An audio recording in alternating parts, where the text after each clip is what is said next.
thatch would probably Yes, have it produce. because it's grass. It's grass. It's like Yeah. a material. Yes. Like that. Or Okay. precipitation as I well. always thought thatch was Yeah, made out in of the rain. straw.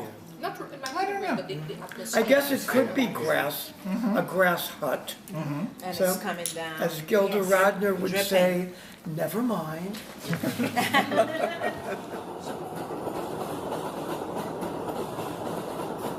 As I was finishing my degree in the late 80s and I was going to graduate school here at City College, it was a campus that was full of social activism.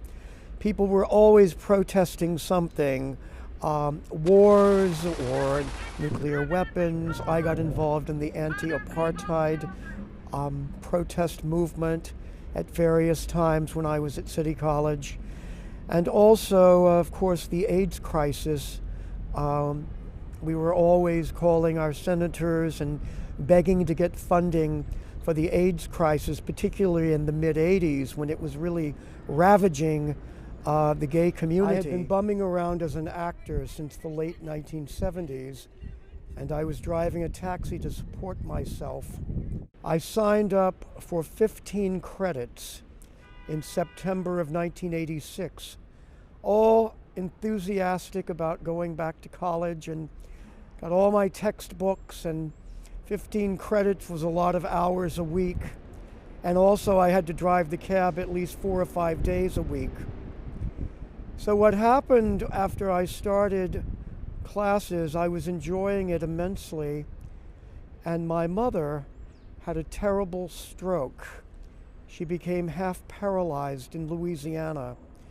So I had to deal with that while I was driving full-time, going to class full-time.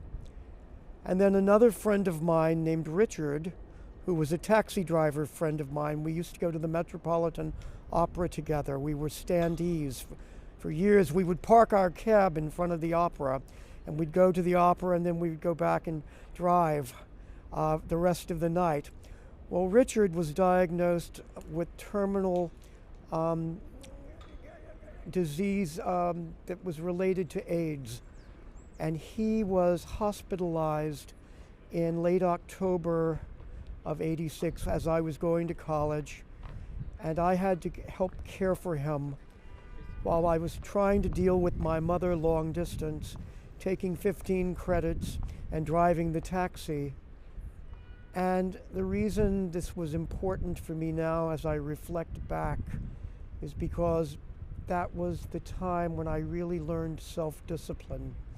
To be able to take care of a dying friend, to take care of my mother's business via long distance, and to try to make all A's at City College. I don't know how I did it, but I did it. And unfortunately, my friend Richard died in early December 1986. And of course, the week that he died was when all my term papers were due. But I managed to care for him to the very, very end. We were in a city of a great plague, the AIDS plague of New York, one of the worst experiences that I've ever encountered, with people dying left and right. It was a very sad time in New York. But the taxi kept me focused because I always had a job to show up to. And then I loved going back to the school and learning about subjects that I really didn't know that much about. They say October will deliver a surprise. And I recall this in line at Trader Joe's as a pumpkin grins at me.